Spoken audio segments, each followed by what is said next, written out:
After our honeymoon was disrupted for the third time, due to involvement from Catherine's assistant, Catherine still chose to abandon me, flying to take care of Lucas, who only had a scratch, leaving me alone abroad. She said, "David, you know Lucas's situation, don't you? Can you stop bothering me?" That evening, Lucas updated his social media/Instagram with a photo of him and Catherine kissing under the aurora. The caption read, "Sister rushed over for me again, throwing caution to the wind. Nothing can separate us." This time, I didn't argue or make a scene. I threw away the ring and cut up the wedding photos, left the divorce papers, and walked away. A heart that couldn't be warmed, I was done with it. While watching the fireworks display, Catherine's phone call came through. "David, something came up at my company this honeymoon, so let's just forget about it for now. You can fly back by yourself tomorrow." As she finished speaking, the noise of the crowd around me carried through the phone. Catherine paused for a moment, then asked impatiently, "Where are you right now? Why is it so noisy?" I nonchalantly sipped my drink before replying, "I'm at the bonfire party, watching the fireworks display. If you're busy, go ahead and take care of your work." "You." Catherine was about to say something else when a pitiful male voice came from her end. "Catherine, my wound hurts so much. It looks like it's bleeding again." Catherine instantly had no time for me, only leaving a single sentence. "Whatever." Before the call ended, I could still hear Catherine's gentle words of comfort, a tenderness she had never shown me. I sneered, looking at the call screen on my phone, and then immersed myself back into the next round of revelry. This wasn't the first time Catherine had chosen to abandon me. She had done the same during our previous honeymoons.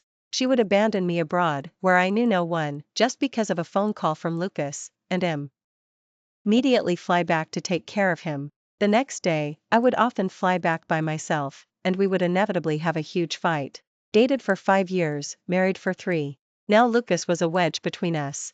There had been many people before Lucas, but only he had managed to remain by Catherine's side for 2 years without being chased off. Catherine would even openly disrespect me for Lucas's sake. If I hadn't insisted, Lucas probably would have come along on our honeymoon.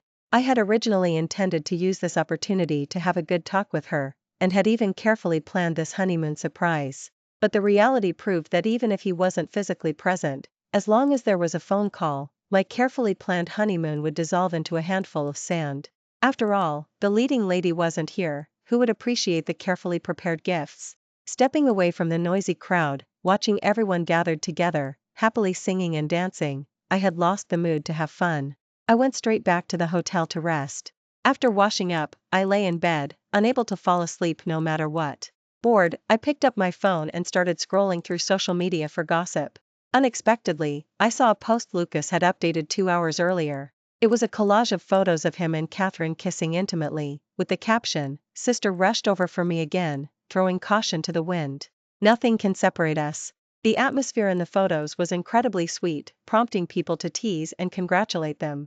I stared at those photos for a long time, finally giving a bitter laugh and scrolling past. Although I had already known the outcome, seeing it with my own eyes still couldn't stop the dull, pervasive pain in my heart. Perhaps I really should seriously consider my relationship with Catherine. The next afternoon, as I was enjoying the beautiful seaside scenery by myself, Catherine's accusatory phone call came through. "David, why aren't you back yet? Lucas wants some soup. Why aren't you going to get back here and make it for him?" Hearing Catherine's self-righteous command, I was so angry I almost laughed.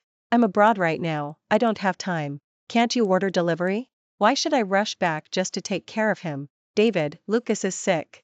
Do you have any conscience, arguing with someone who's sick?" As soon as Catherine spoke, I instantly thought of what happened last night and gave a cold laugh without hesitation. "Oh? Did he suddenly get sick after you saw the aurora last night? Looks like you didn't really care about him, otherwise why wouldn't you cook for him yourself?" Catherine looked displeased. After all, this was the first time I had refused her request. But after hearing what I said, she was instantly speechless, feeling guilty about what happened yesterday. In the end, she could only grudgingly retort, "David, you'll regret making me this angry." The only response she got was the dial tone as I hung up. Over the next few days, Catherine not only stopped contacting me but also blocked me on all contact methods. I knew she was expressing her displeasure this way. If it were the old me, I would have frantically tried to contact Catherine everywhere. She would usually disappear for a day or two before reappearing nonchalantly, looking at me innocently and saying it was an accident. If I knew what was good for me, I would beg on my knees for forgiveness in public, and then she would reluctantly forgive me. Before, I loved her to my core, even losing all my dignity. I was willing to endure the ridicule of passers-by and Lucas's mockery and humbly apologize to her. But this time was different. I didn't want to be abandoned again. So I didn't fall for Catherine's antics and had fun for a week. It wasn't until my assistant called and said there was an urgent company matter to handle that I returned to the country. I hurriedly rushed to the office.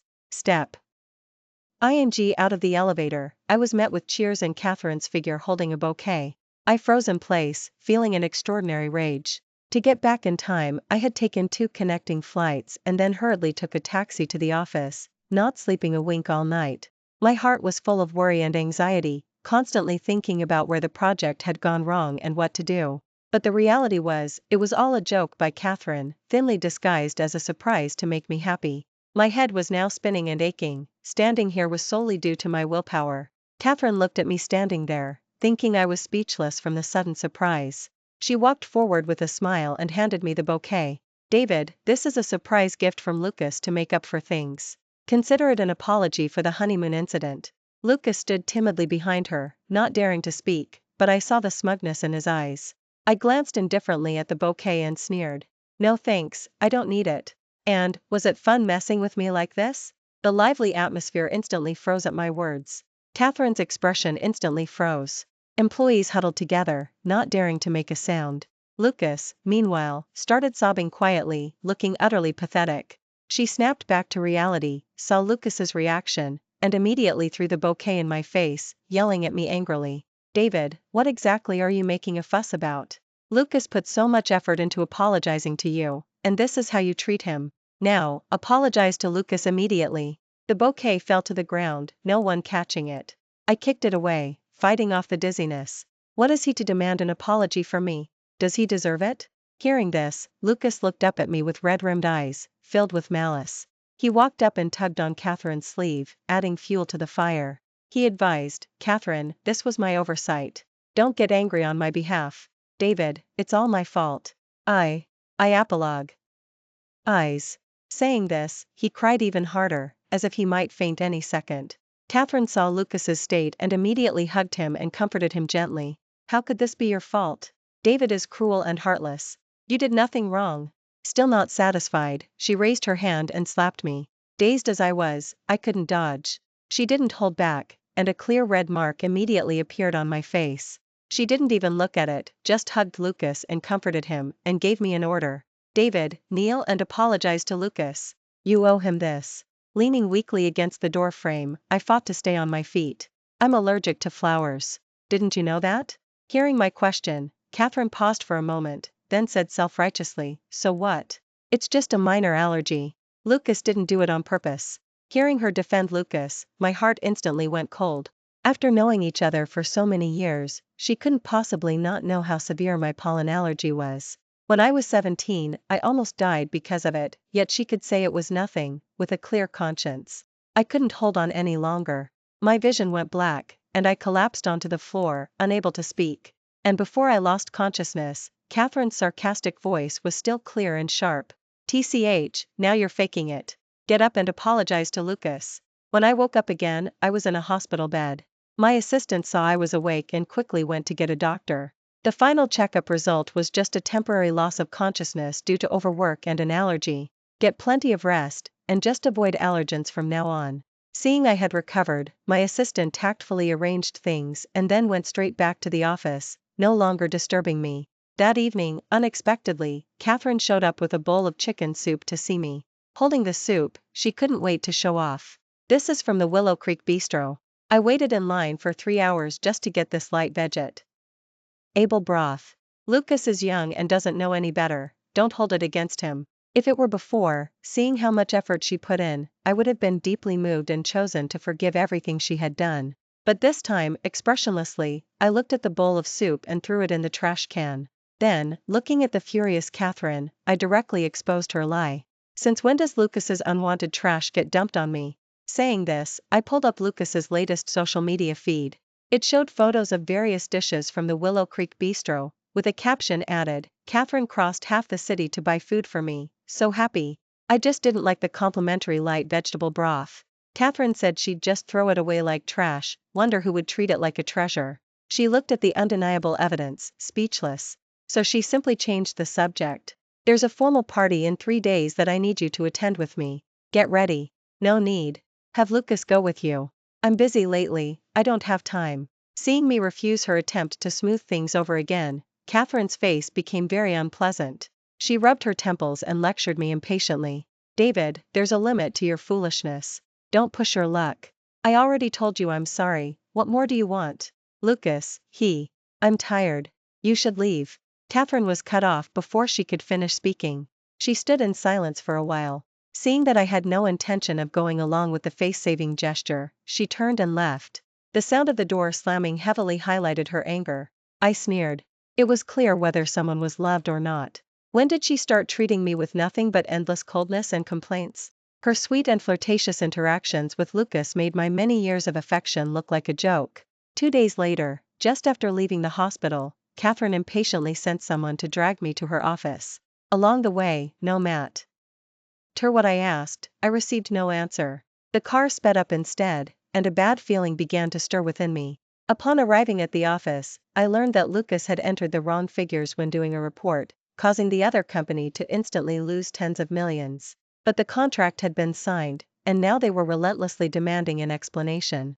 Catherine couldn't handle it and wanted to push me out to take the blame and pay the compensation. I was escorted into the conference room. As soon as Catherine saw me, her eyes lit up. Mr. Miller, this is the principal of Morning Breeze Group.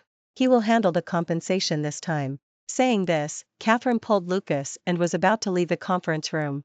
Seeing her shameless face, I refused directly. Matters between your companies have nothing to do with me. Ms. Bennett even sent people to drag me here. Why should my company bear the consequences for your company's mistakes? I slowly sat down to watch the show. Catherine, however, froze in place at my words. She stared blankly back at me, not even noticing Lucas had fallen to the floor. David, what do you mean by that? The company is in trouble now. Are you just going to stand by and do nothing? Do you have any idea that if you don't do anything, with such a huge financial hole, our company could very well go bankrupt? I sneered. So she knew how serious the consequences were. But if I took out this amount of money, my company would also be severely impacted. Not to mention, we're currently developing a new project, and the capital investment isn't small either. Did she think I was brainless, that I would bail her out of anything? Find whoever did it. It's not like I got your company into this mess. I won't be a patsy and cover for your mistake. I chuckled softly. The moment I finished speaking, everyone present looked at Lucas differently. After all, he hadn't stepped up to take responsibility for the mistake since it happened. Nor had he offered any solutions. Instead, he kept pushing me to solve the problem. He was quite the schemer. Catherine's face flushed, then paled, but she still suppressed her anger to appease me. Seeing I was unyielding, she finally became furious. David, if you don't agree to pay today, we'll just get a divorce.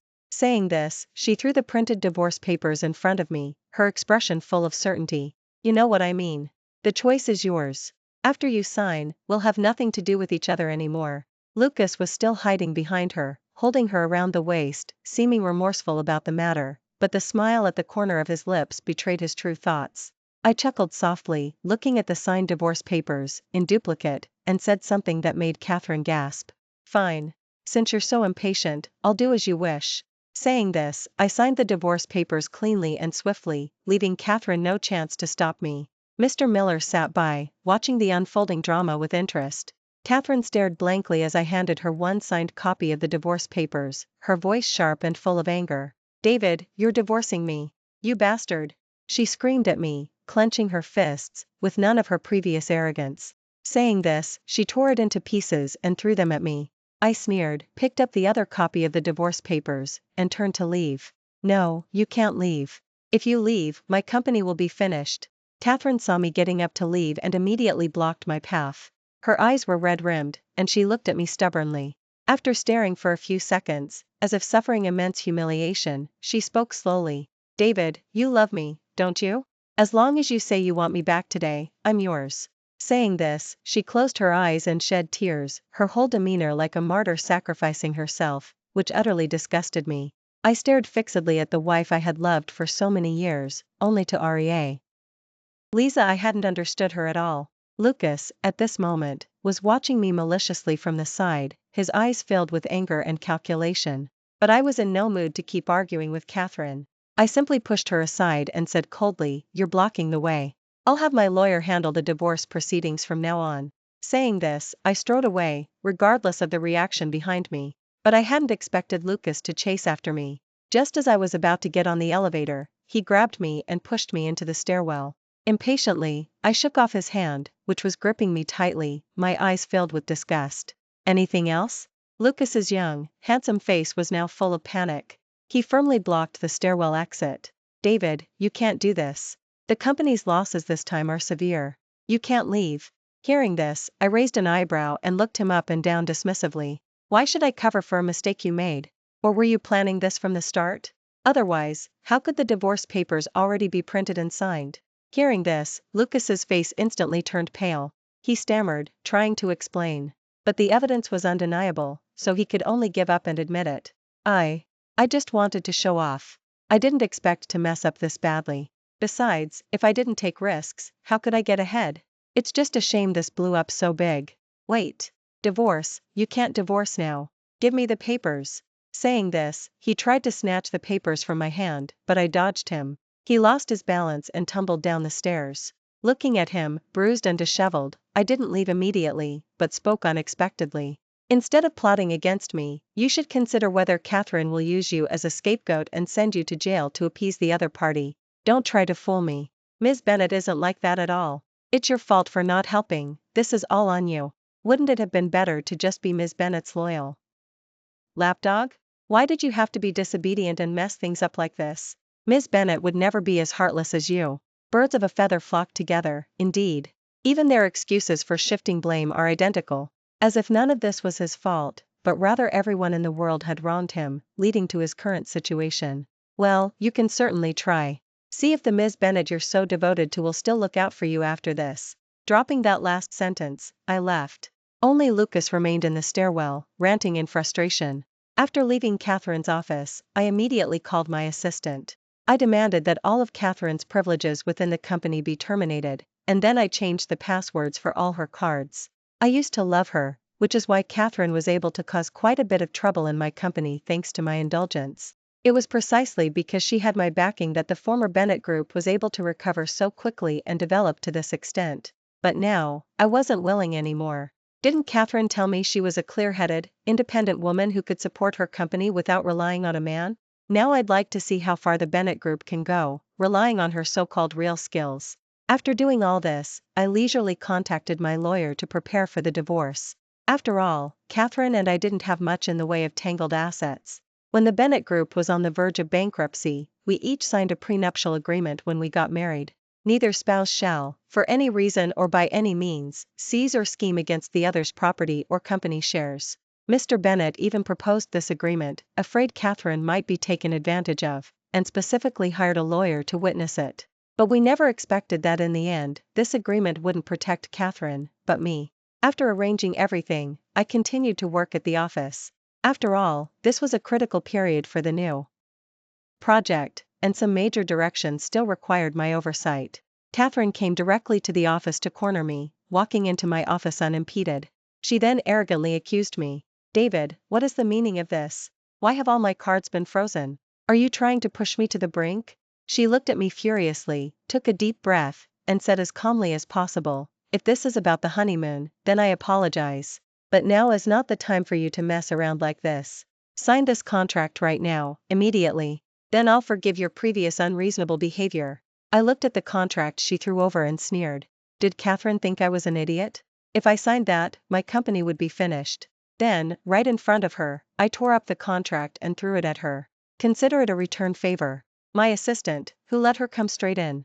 Doesn't she know how to make an appointment? It was obvious she had bribed quite a few people in the company, but this was also because I was blinded by love before and managed things poorly. Hearing this, Catherine's face instantly darkened. "David, you're divorcing me. Don't forget how you used to cry and beg me to forgive you like a dog." She lifted her head high, as if certain I would soothe her as before. At this moment, Lucas, who had been following silently, hurried forward, wanting to comfort Catherine. "Catherine, I slap.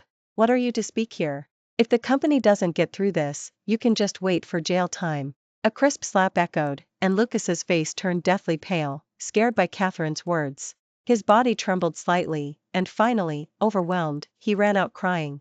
Catherine, however, acted as if nothing had happened, standing before me self-importantly, waiting for my response. After all, she had even dismissed her young lover right in front of me for the sake of the company. In response, I simply had someone politely escort her out. After all, I had seen enough of the show, and I didn't want to be further entangled with her. I knew Catherine wouldn't let it go. But I hadn't expected that the next afternoon, my mother would call and ask me to come back to the family estate. Naturally, I readily agreed and bought gifts to visit my parents. But upon entering the family estate, I saw Catherine sitting on the sofa, crying incessantly, and my mother comforting her nearby. Catherine, this is David's fault. I'll have his father talk to him, the company will be fine. Seeing me return, my father, frowning, asked me to come to the study to talk.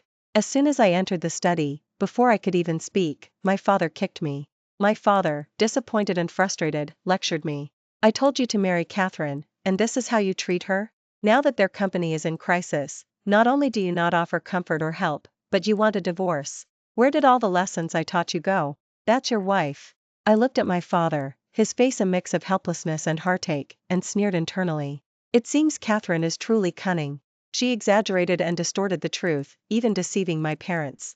I brushed the dust off my clothes and directly told him everything Catherine had done over the years and the reason for the divorce. As my father listened, his expression kept changing, and later, hearing about the absurd things Catherine had done at the office, his face darkened with anger. Watching my father quietly contemplating, I directly sent my mother the kissing photos of Catherine and Lucas.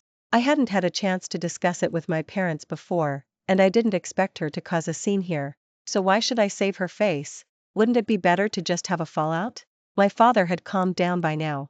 After understanding the situation, he supported all my decisions. Seizing the opportunity, I brought up the matter of restructuring the company's upper management structure with my father. After all, with the new project, the company would be entering new market areas. The company's scale was bound to expand. Rather than scrambling to fix things then, it was better to prevent trouble before it happens. Moreover, Catherine had already bribed quite a few people in the company, so it was a good opportunity to clean up the internal structure. My father took this very seriously, and we talked for quite a long time. When we returned to the living room, Mr. and Mrs. Bennet were sitting awkwardly on the sofa, forcing smiles, while my mother, meanwhile, was drinking tea with a faint, knowing smile. Catherine, whom my mother had been hugging and comforting earlier, was now sitting on a nearby chair, head down and covering her face, not daring to make a sound.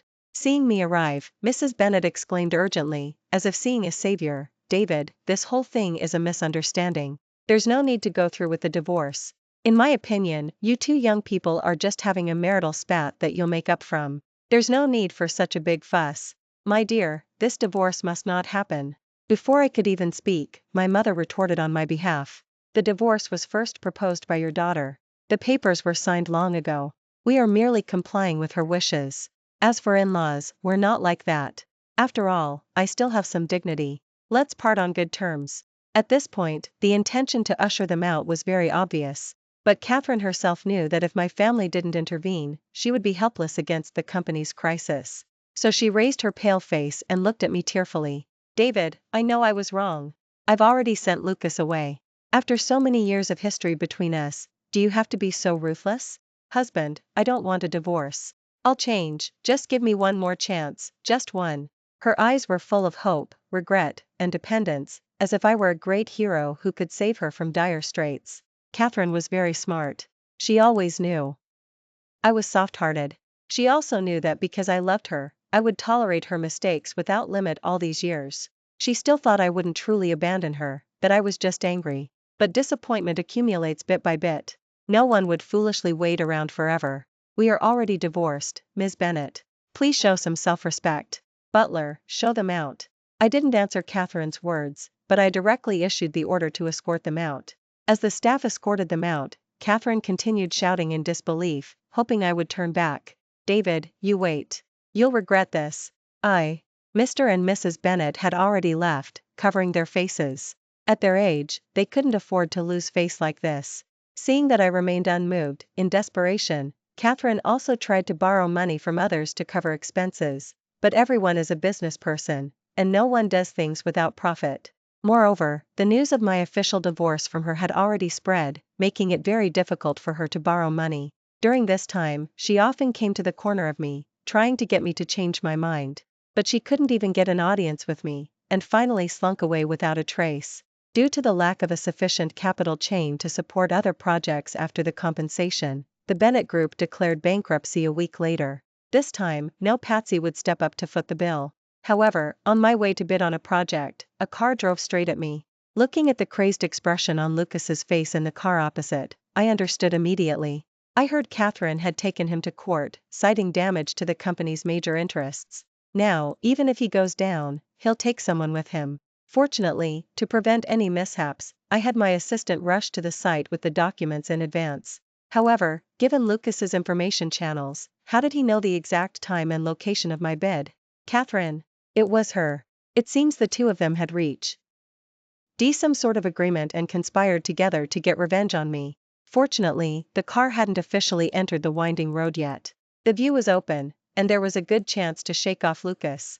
So I simply told the driver to turn around and head towards areas with more cars. The driver had been driving for many years, and his skills were naturally no match for Lucas's. Soon, we shook him off.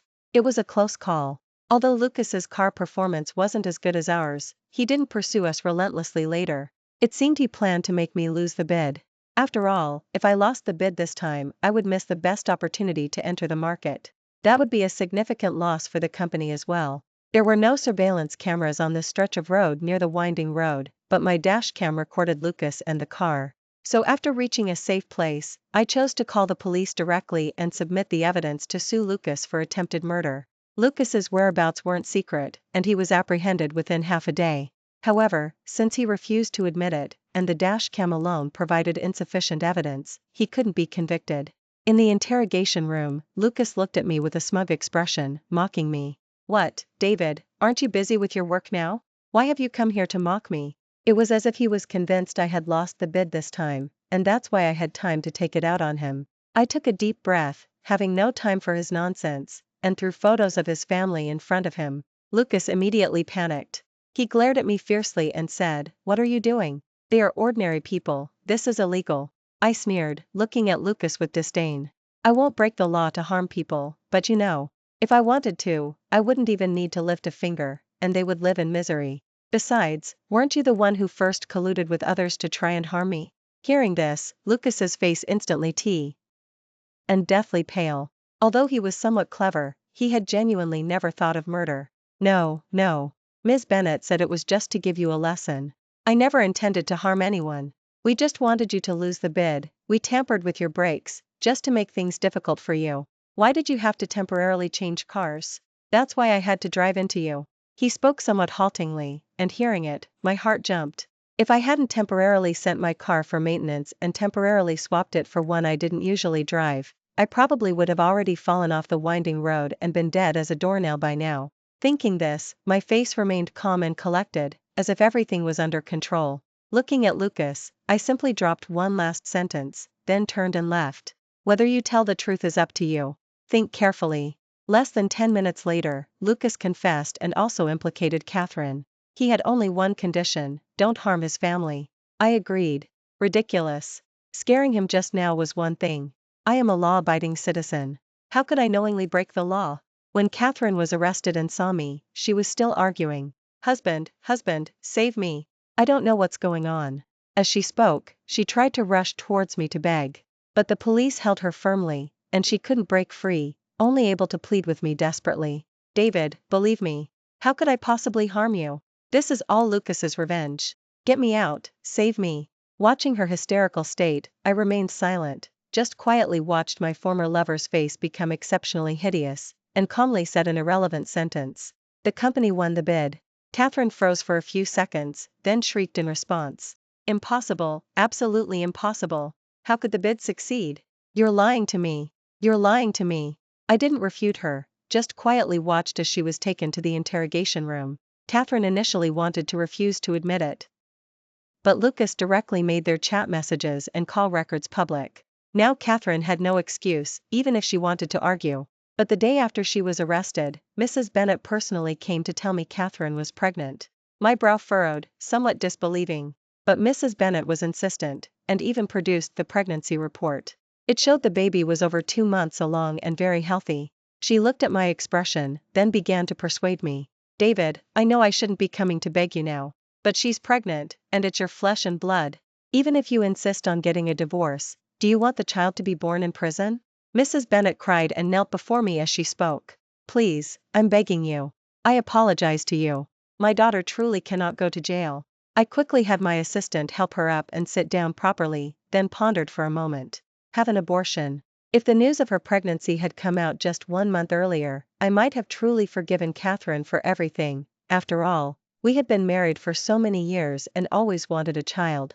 But now, it was all too late. I didn't want the child to become Catherine's means to manipulate me again later. Furthermore, whether this child is even mine is debatable. Hearing my cruel words, Mrs. Bennet stared with disbelief. Before she could continue speaking, I directly stated how I would handle it. After the abortion, I will write a letter of understanding/forgiveness. As for Catherine's subsequent matters, I won't intervene. Mrs. Bennet still wanted to persuade me, but seeing my expression, she could only leave. Catherine, however, vehemently refused to have an abortion, because she knew only by keeping this child could she gain more benefits from her family in the future. But my attitude was firm. Even my parents coming to persuade me had no effect. In the end, Catherine still chose to have an abortion. Mr. Bennet spent a large sum of money to get her out. As for Luke, the Bennet family couldn't be bothered with him at all. He could only obediently serve his time in prison. Because of her, the Bennet family's last bit of fortune was gone. Catherine couldn't accept this. After her abortion, she attempted suicide several times, clamoring and demanding to see me. She also demanded I compensate her for the years she spent in the marriage and for emotional distress. I directly refused this and insisted on the divorce. Seeing this, Catherine edited the story and posted it online, portraying herself as a complete victim. She wanted to use public opinion to force me to yield, hoping to continue living her privileged life. This incident also attracted a lot of attention, as scrolling through social media for gossip is human nature. For a time, the company's stock fluctuated, and uninformed netizens boycotted the company and its products. But Catherine hadn't considered beforehand that the police still had a record of the case, which could be easily revealed. By making such a public scene, the only one who would end up humiliated was herself. When her momentum was strongest, I directly produced the police report and sued her for defamation, taking her to court. The public opinion online instantly shifted. Seizing this opportunity, the company capitalized on the attention and gained some traffic. In contrast, Catherine's reputation was completely ruined. With one incident after another, the Bennet family completely disowned her as a daughter. Unable to return home, she could only slink away without a trace. As for my lawsuit for divorce, it went very smoothly. After all, there was evidence for everything Catherine had done. Afterward, I focused on developing my career, taking the company to the next level. My parents worried I was troubled by love and urged me to get married several times. They even set me up on blind dates. I didn't know whether to laugh or cry at this. It wasn't until we had a good talk that I finally said them I just wanted to focus on developing my career for now. Only then did they finally leave me alone. Later, I enjoyed a happy life on my own, traveling, rock climbing, and doing all the things I hadn't had a chance to experience before. Seeing that I was happy and knew what I was doing, my parents didn't press me further. After all, life isn't just about love, there are all sorts of wonderful things waiting for us to discover.